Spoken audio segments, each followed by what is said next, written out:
बात अब आइए करते हैं कहानी कुर्सिकी में पश्चिम बंगाल की। पश्चिम बंगाल में पहले चरण की लड़ाई तो हो गई, अब 29 अप्रैल को दूसरे फेज की वोटिंग होनी है।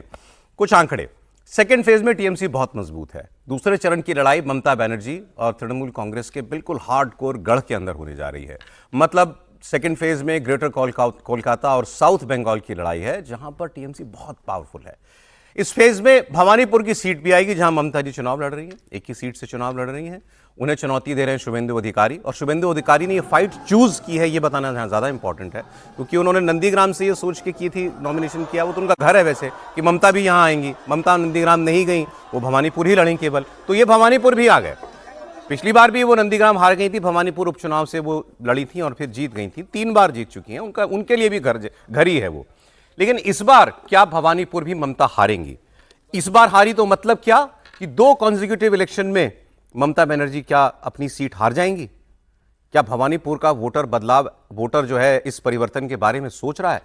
पहले एसआईआर का इफेक्ट ही आप देख लीजिए। ममता बनर्जी की पिछली बार की लीड 50,000 वोटों से ज्यादा की थी, 58,000, और इस बार तकरीबन 51,000 के करीब वोट कट चुके हैं एसआईआर में। तो और वो ज्यादातर उनके ही वोट कटे होंगे, ये तो मान के चला ही जा सकता है। तो पहला डेंट तो वहां पड़ा। फिर उसके बाद लोग क्या सोच रहे हैं, सबसे बड़ा सवाल तो ये है। तो हमारे सहयोगी पवन नारा कई हफ्तों से बंगाल में हैं, और वो भवानीपुर की सीट पर गए और वहां उन्होंने जाके लोगों से पूछा क्या चाहते हैं, परिवर्तन चाहते हैं, दीदी चाहते हैं कि दादा को पसंद करते हैं? लोग कैसे जवाब दे रहे हैं या कैसे जवाब देने से बच रहे हैं, बहुत इंटरेस्टिंग बातचीत है, आप देखिए। इस वक्त हम भवानीपुर में मौजूद हैं और भवानीपुर में 29 तारीख को सबसे बड़ी बैटल देखने को मिलेगी। दादा, भवानीपुर में अब की बार क्या हो रहा है? देखिए, भवानीपुर में के হবে জানি না 29 তারিখে ভোট হবে, তারপর বোঝা যাবে কি হলো না হলো। अच्छा, भवानीपुर में भी जानी ना?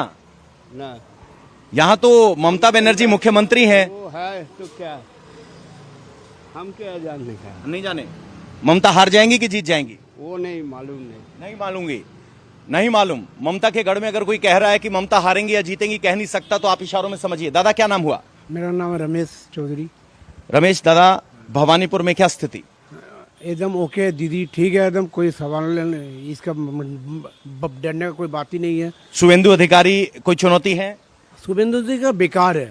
वो आज जो इतना बड़ा पद में खड़ा हुआ, कहाँ से? दीदी का वजह से खड़ा हुआ। आज दीदी नहीं रहता तो शुभेंदु अधिकारी को कोई जानते ही था नहीं। शुभेंदु अधिकारी को कोई जानता नहीं था। दादा, भवानीपुर में कौन जीतेगा? भवानीपुर में हाँ, शुभेंदु जीतेगा। शुभेंदु जीत जाएगा। शुभेंदु जीतेगा। ममता हार रही है अब की बार? ममता हार रही, किस बात पे? सब कुछ देख के, चारों तरफ देख के, बंगाल का परिस्थिति देख के, परिस्थिति देखकर। भवानीपुर की गलियों में ये कहने वाले बहुत कम मिलते हैं। दादा, क्या आकलन आपका? देखिए, हमारा तो मालूम होता, एक आदमी को सब टाइम देना नहीं चाहिए, चेंज करना चाहिए। चेंज करना चाहिए। हाँ। वाह, तो ये बड़ी बात है। यहाँ भवानीपुर में अगर कोई खुल स्पष्ट बोल पा रहा है। दादा, अरे बोलिए ना, 2 मिनट। दादा, हम जानना चाह रहे हैं। ब्राह्मण है, हाँ, धर्म के पक्ष में है। ब्राह्मण है, धर्म के पक्ष में है। जो धर्म अपना जो है उसी को हम लोग देंगे। अच्छा, नाजायज को नहीं। नाजायज को नहीं देंगे। तो धर्म के साथ कौन है? अब जो भी हो, जो भी हो।